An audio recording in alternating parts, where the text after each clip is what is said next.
সাহেব রাজনৈতিক ওয়াজ করবেন না মানে কি? ইমাম সাহেবের জন্য রাজনীতি হারাম আর আপনার জন্য রাজনীতি হালাল। মসজিদে রাজনৈতিক আলাপ নিষেধ।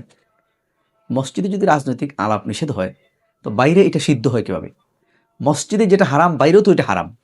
মসজিদে মদ খাওয়া হারাম, বাইরেও মদ খাওয়া হারাম। মসজিদে সিগারেট খাওয়া হারাম, বাইরেও সিগারেট খাওয়া হারাম।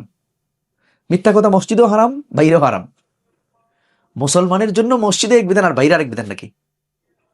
আপনি আমি যদি নিজেকে মুসলমান মনে করে থাকি, রাজনীতি যদি এতই খারাপ জিনিস হয়, এত অপবিত্র জিনিস হয় যে মসজিদে রাজনীতি করা যাবে না, তাহলে ওই রাজনীতি আপনি করেন কেন? রাজনীতি তো একটা খারাপ জিনিস, এজন্য আপনি চাচ্ছেন না এটা মসজিদে হোক। তো মসজিদে যে খারাপ জিনিস করতে পারে না একজন মুসলমান হিসেবে বাইরে কেমনে ওই খারাপ জিনিস সে করবে? আপনিই তো বলতেছেন মসজিদে রাজনৈতিক আলাপ নিষেধ, মাহফিলের মতো পবিত্র জায়গায় রাজনৈতিক আলাপ নিষেধ। তার মানে রাজনীতি একটা অপবিত্র জিনিস, নাপাক জিনিস। তো ওই নাপাক জিনিস আপনি কেন করবেন? আপনার জন্য তো এটা হারাম। আর মসজিদের ভিতরে হারাম হওয়ার কারণে বাইরেও তো এটা হারাম।